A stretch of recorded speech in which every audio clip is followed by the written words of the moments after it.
देश की 25 फटाफट बड़ी खबरों को। प्रदेश के परिषदीय विद्यालयों में शिक्षकों के सामान्य तबादले का आदेश जारी।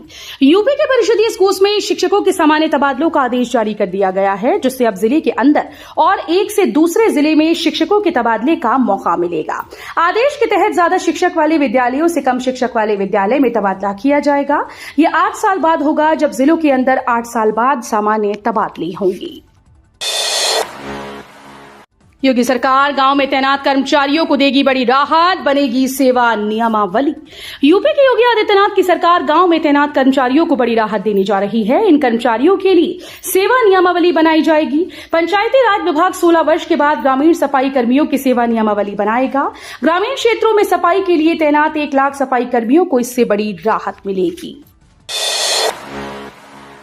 यूपी के हर विधानसभा क्षेत्र में एक मिनी स्टेडियम और हर मंडल में स्पोर्ट्स कॉलेज बनाए जाएंगे।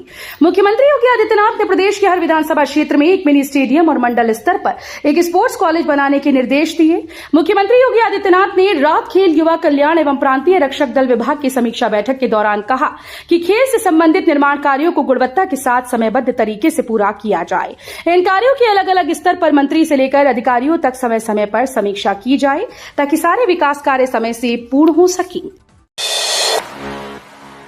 इस बार बड़े ग्राउंड पर दौड़ लगाएंगे अग्निवीर भर्ती अभ्यर्थी। 20 साल बदलेगा सेना का ग्राउंड। अग्निवीर भर्ती के लिए सेना भर्ती कार्यालय की ओर से ग्राउंड का दायरा बढ़ाने की योजना बनाई गई। इस बार अभ्यर्थी 400 मीटर के बजाय 600 मीटर के ग्राउंड में दौड़ लगाएंगे। एक साथ 100 अभ्यर्थियों की दौड़ कराई जाएगी। एक दिन में लगभग 1000 अभ्यर्थियों की दौड़ पूरी हो पाएगी। उत्तर प्रदेश में सीएम युवा योजना से बढ़ रहा युवाओं का स्वरोजगार। अब तक 40,000 से अधिक को मिला ब्याज मुक्त ऋण। उत्तर प्रदेश सरकार के मुख्यमंत्री युवा उद्यमी विकास अभियान योजना प्रदेश के युवाओं के लिए स्वरोजगार और इनोवेशन की दिशा में एक सशक्त मंच बनती जा रही है। इस योजना के माध्यम से युवा न केवल अपने सपनों को साकार कर रहे हैं, बल्कि दूसरों को भी रोजगार उपलब्ध करा रहे हैं। योजना के तहत अब तक 53,000 से अधिक ऋण आवेदन स्वीकृत किए जा चुके हैं। निजीकरण के विरोध में 29 मई को पूरे प्रदेश में लामबंद होंगे बिजली कर्मी। निजीकरण के विरोध में बिजली कर्मियों ने सभी जिलों और परियोजनाओं पर 3 घंटे का कार्य बहिष्कार कर विरोध प्रदर्शन किया है। इस दौरान 29 मई से पूर्ण कार्य बहिष्कार को लेकर भी रणनीति बनाई गई।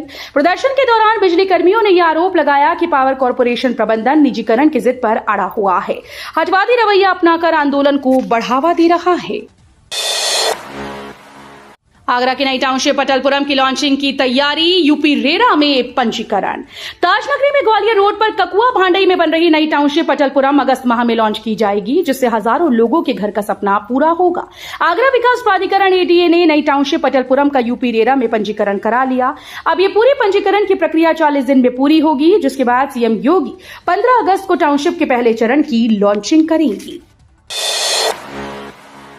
अब ग्वालियर तक जाएगी प्रयागराज झांसी एक्सप्रेस।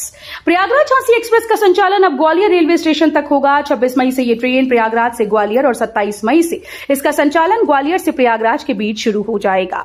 प्रयागराज से गाड़ी संख्या 11802 की रवानगी पहले की तरह सुबह 6:05 पर होगी। वीरांगना रानी लक्ष्मीबाई झांसी एक्सप्रेस झांसी स्टेशन पर ट्रेन शाम 5:15 बजे पहुंचेगी। लखनऊ मेट्रो को मिलेगी हाई वोल्टेज पावर। चारबाग से बसंत कुंज के मेट्रो रूट पर बनेंगे 2 बिजली उपकेंद्र। बिजली विभाग नॉर्थ साउथ कॉरिडोर की तर्ज पर ईस्ट वेस्ट कॉरिडोर को भी विकसित करेगा। चारबाग से बसंत कुंज के बीच नई रेल लाइन बनने जा रही है। इस मेट्रो रूट पर भी मेट्रो को गति देने के लिए बिजली विभाग ट्रांसमिशन से मेट्रो को बिजली देगा। ये बिजली उपकेंद्र चारबाग से अमीनाबाद के बीच बनाने की तैयारी है और दूसरा बसंत कुंज से मूसाबाग के बीच। यूपी के इस मेडिकल कॉलेज का बदला जाएगा नाम। सीएम योगी ने किया ऐलान। मुख्यमंत्री योगी आदित्यनाथ ने कहा कि महापुरुषों को जाति मत या मजहब के आधार पर बांटा नहीं जा सकता। पिछली सरकारों ने महापुरुषों को इन्हीं आधारों पर विभाजित करने का प्रयास किया था। विशेष रूप से सपा के शासनकाल में औरैया में माता अहिल्याबाई होलकर के नाम पर स्थापित डिग्री कॉलेज का नाम बदलने का प्रयास किया गया था। उन्होंने औरैया के मेडिकल कॉलेज का नाम अहिल्याबाई होलकर के नाम पर रखने की घोषणा की। फतेहपुर की मदीना मस्जिद पर अभी नहीं चलेगा बुलडोजर। इलाहाबाद उच्च न्यायालय ने फतेहपुर जिले की मदीना मस्जिद के ध्वस्तीकरण के मामले में अधिकारियों को अगली सुनवाई तक इस ढांचे को ध्वस्त करने से मना कर दिया। इस मामले में शुक्रवार को सुनवाई पूरी न होने के कारण न्यायमूर्ति मनीष निगम ने अंतरिम आदेश अगली सुनवाई तक के लिए बढ़ा दिया।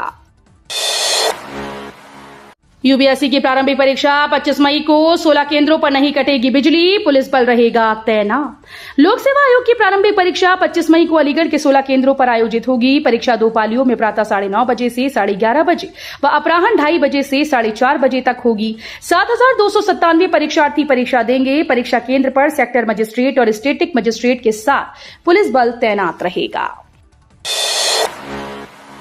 डिग्री कॉलेजेस में ग्रीष्मावकाश 24 मई से 7 जुलाई को खुलेंगे।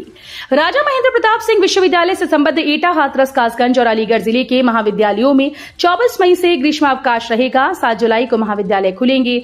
विश्वविद्यालय के कुलसचिव वीके सिंह ने बताया कि इस बार ग्रीष्मावकाश 24 मई से 6 जुलाई तक रहेंगे। परीक्षार्थी अपने निर्धारित समय से होंगी। उन्होंने कहा कि अवकाश अवधि में शैक्षणिक और परीक्षा संबंधी कार्यों में योगदान देने वाले शिक्षकों को उसके बदले अवकाश दिया जाएगा। अब नक्शा पास कराने के लिए आधार अनिवार्य है। फास्ट पास सॉफ्टवेयर से होगी मंजूरी। विकास प्राधिकरणों में नक्शा पास कराने में धोखाधड़ी को रोकने के लिए सरकार व्यवस्था को और पारदर्शी व सरल बनाने जा रही है। नई व्यवस्था में नक्शा पास करने के लिए ऑनलाइन आवेदन करते समय आवेदक को आधार कार्ड लगाना जरूरी होगा। इससे धोखाधड़ी करके दूसरे व्यक्ति द्वारा नक्शा पास कराने के खेल पर रोक लगेगी। इस संबंध में प्रमुख सचिव आवास पी गुरु प्रसाद ने अधिसूचना जारी कर दी है। बीटी चौराहे पर मिलेगी जाम से मुक्ति। 1,56,00,000 से चौड़ी होगी सड़क और बनेगा डिवाइडर। मऊ के भाटी चौराहे को अब चौड़ा किया जाएगा, जिससे यहां पर होने वाली दुर्घटनाओं से लोगों को मुक्ति मिलेगी। इसके अलावा इस चौराहे पर लोगों को जाम के झाम से भी मुक्ति मिलेगी। पीडब्ल्यूडी 1,56,00,000 की लागत से चौराहे पर 2 मीटर सड़क को चौड़ी कराएगा। इसके अलावा 50 मीटर तक डिवाइडर भी बनेगा। इसके लिए शासन से मंजूरी मिल चुकी है। अयोध्या में गरजे सीएम योगी, बोले पाकिस्तान का समय आ गया है। अयोध्या के पावन राम जन्मभूमि पर उत्तर प्रदेश के मुख्यमंत्री योगी आदित्यनाथ ने एक ऐतिहासिक बयान देते हुए पाकिस्तान को तीखा संदेश दिया। अपने संबोधन में उन्होंने स्पष्ट शब्दों में कहा कि आतंकवाद ही एक दिन पाकिस्तान को ले डूबेगा। अब उसके पास ज्यादा समय नहीं बचा। 75 वर्षों से वो जैसे तैसे चला है, लेकिन अब उसका अंत निकट है। यूपी मदरसा बोर्ड, मौलवी मुंशी और आलिम का रिजल्ट घोषित। उत्तर प्रदेश मदरसा बोर्ड ने शुक्रवार को मौलवी मुंशी और आलिम सीनियर सेकेंडरी अरबी फारसी परीक्षा का रिजल्ट जारी कर दिया। परीक्षार्थी यूपी मदरसा बोर्ड की ऑफिशियल वेबसाइट पर जाकर रिजल्ट देख सकते हैं। इस बार 68,423 छात्र छात्राओं ने परीक्षा दी थी। कुल 87.66% विद्यार्थी पास हुए। संभल हिंसा के 180 दिन, बदल गया जिले का नक्शा। मंदिर खुले, प्रतिमाएं लगी और बनी नई चौकियां। संभल में बीते 180 दिन पहले जामा मस्जिद के सर्वे को लेकर शुरू हुई हिंसा के बाद अब हालात पूरी तरह से बदल चुके हैं। जहां कभी तनाव का माहौल था, वहां विकास और धार्मिक गतिविधियों की चहलकदमी दिखने लगी। इन 6 महीने में जहां सुरक्षा के पुख्ता इंतजाम किए गए हैं, वहीं मंदिरों के कपाट भी खुले हैं। हवा और बारिश से लू के हालात खत्म। 65 जिलों में बूंदाबांदी की चेतावनी। उत्तर प्रदेश के तराई और पूर्वी इलाकों में झोंकेदार हवाओं के साथ बूंदाबांदी का दौर भी जारी है। वहीं पूर्वी हवाओं के जोर और बूंदाबांदी के असर से शुक्रवार से बुंदेलखंड समेत पूरे उत्तर प्रदेश में लू के हालात से फिलहाल कुछ दिन के लिए राहत की संभावना है। मौसम विभाग ने आज को यूपी के 65 से ज्यादा जिलों में तेज रफ्तार हवाएं चलने और गरज चमक के साथ बूंदाबांदी की चेतावनी जारी की। सिर्फ 40 मिनट में खून की जांच बता देगी दिल का हाल। लखनऊ पीजीआई में रिसर्च। महज 40 मिनट में खून की जांच दिल की धमनियों का सटीक हाल बता देगी। ये संभव हुआ पीजीआई और सेंटर ऑफ बायोमेडिकल रिसर्च के शोध से। वैज्ञानिकों ने 3 ऐसे बायोमार्कर बनाए जो हार्ट की किस धमनी में कितनी रुकावट है, धमनियों में संकुचन, सूजन, खून का थक्का बनने, दिल को ऑक्सीजन व खून कम मिलने के शुरू में जानकारी दे देंगे, वो भी केवल 100 रुपए के खर्च में। कहीं बेकाबू न हो जाए कोरोना। गाजियाबाद में मिले 4 संक्रमित, एक अस्पताल में भर्ती। गाजियाबाद में कोरोना के 4 मरीज मिले हैं। इनमें से एक मरीज का निजी अस्पताल में इलाज चल रहा है। बाकी 3 मरीजों का होम आइसोलेशन में ही इलाज किया जा रहा है। जिला सर्विलांस अधिकारी डॉक्टर आर.के. गुप्ता ने बताया कि कौशाम्बी निवासी एक दंपति हाल में बेंगलुरु घूमने आया था। सर्दी खांसी होने के बाद जांच कराने पर कोरोना पॉजिटिव पाया गया। मरीजों में से एक 18 वर्षीय युवती, 71 वर्षीय बुजुर्ग पुरुष, 64 वर्षीय महिला और एक 37 वर्षीय महिला शामिल है। जायफल खसखस साथ न ले जाएं हज यात्री, रद्द हो सकती है यात्रा। हज यात्री पकवान को लजीज बनाने के लिए यहां मसालों में उपयोग किए जाने वाले जायफल खसखस आदि साथ ले जाने की कोशिश बिल्कुल ना करें। सऊदी अरब में ये प्रतिबंधित है। पकड़े जाने पर न सिर्फ जुर्माना होगा बल्कि हज यात्रा भी निरस्त की जा सकती है। राज्य हज कमेटी की ओर से जारी की गई एडवाइजरी की जानकारी हज ट्रेनर ने यात्रियों को दी है। अयोध्या को वापस मिला उसका गौरव, रामनगरी में बोले सीएम योगी। अयोध्या धाम में श्री हनुमत कथा मंडपम के लोकार्पण समारोह में शामिल मुख्यमंत्री योगी आदित्यनाथ ने अयोध्या की गौरव यात्रा पर प्रकाश डालते हुए कहा कि हमने अपने संकल्प को सिद्ध करते हुए अयोध्या के कायाकल्प को बदल कर रख दिया। उन्होंने कहा कि अयोध्या को उसका गौरव वापस दिलाया। सरकार बदली व्यवस्था, पहले की तरह मेरिट से दे नौकरी।